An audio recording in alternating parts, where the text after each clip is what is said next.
Welcome back. In this video, we are going to talk about gas pressure, how it is created at the molecular level, and the different units scientists use to measure the weight of the air around us. At its most basic level, pressure is defined as force divided by a unit of area. If you remember our discussion on the kinetic molecular theory, gas particles are zipping around at high speeds. Every time one of those particles hits the wall of its container, it exerts a tiny push. When you have billions of these collisions happening every single second, they create the steady, measurable force we call pressure.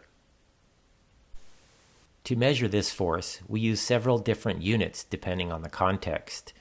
Standard pressure at sea level is defined as 1 atmosphere, abbreviated as ATM.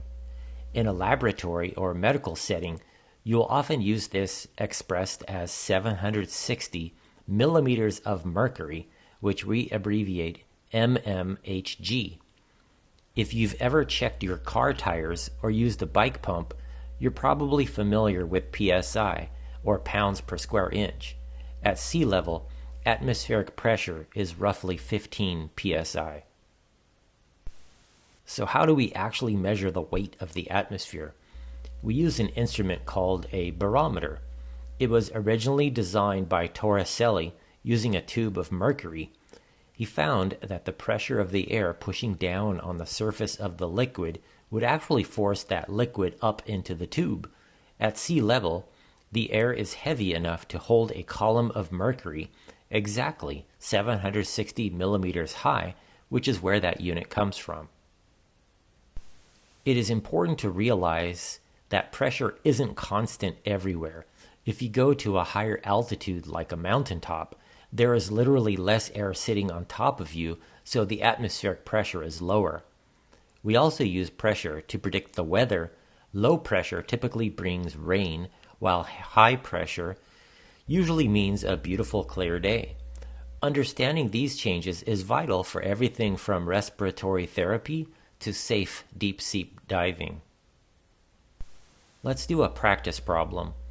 This question asks us to convert 42 psi to millimeters of mercury. In order to do this question, we first need to use our note card to write down 15 psi equals 760 millimeters of mercury. Now that we have this information, we use our dimensional analysis template that works for any conversion we do in chemistry. We drag our 42 psi of this word problem to the very left starting point. And then we need to take the two parts, 15 psi and 760 millimeters of mercury, to position them so that the units cancel. We need to place the 15 psi on the bottom, just like this. And then the other part of the equivalency, 760 millimeters of mercury, that's going to go on top of the fraction, just like this. You might already see that the units cancel, but let me go ahead and do that. Now that we have things set up correctly, pause the video, use your calculator, and find the final result. I will leave it up to you to enter it into the quiz.